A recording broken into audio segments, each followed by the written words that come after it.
യുടെ ഏറ്റവും വലിയ ദേവാലയമായ മക്കയിലെ വിശുദ്ധ കഅബാലത്തെ പുതുപ്പിക്കുന്ന തുണിയാണ് കിസ്വ. സിൽക്കും സ്വർണവും വെള്ളിയും ഉപയോഗിച്ചുണ്ടാക്കുന്ന കിസ്വ നിർമ്മിക്കാൻ മക്കയിൽ ഒരു ഫാക്ടറി തന്നെയുണ്ട്. എല്ലാ വർഷവും ഹജ്ജിനോടനുബന്ധിച്ച് കിസ്വ മാറ്റിയിടും. യമനിലുള്ള തുബൈ എന്ന രാജാവാണ് ആദ്യമായി വിശുദ്ധ കഅബയെ തുണി കൊണ്ട് പുതച്ചത് എന്നാണ് പ്രബലാഭിപ്രായം. ലോകത്തിന്റെ വിവിധ ഭാഗങ്ങളിൽ നിന്നുമാണ് മുൻകാലങ്ങളിൽ കഅബയെ പുതക്കാനുള്ള കിസ്വ എന്നറിയപ്പെടുന്ന തുണി കൊണ്ടുവന്നിരുന്നത്.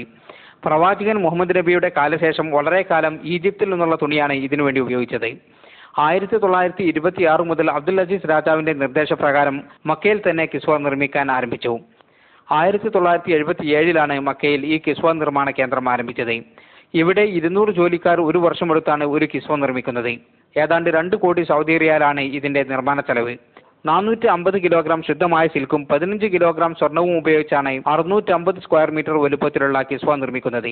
47 മീറ്റർ നീളത്തിലും 1 മീറ്റർ വീതിയിലുമായി വിശുദ്ധ ഖുർആനിലെ വചനങ്ങൾ അറബ് കാലിഗ്രാഫിയിൽ ഇതിൽ എഴുതിയിട്ടുണ്ട്.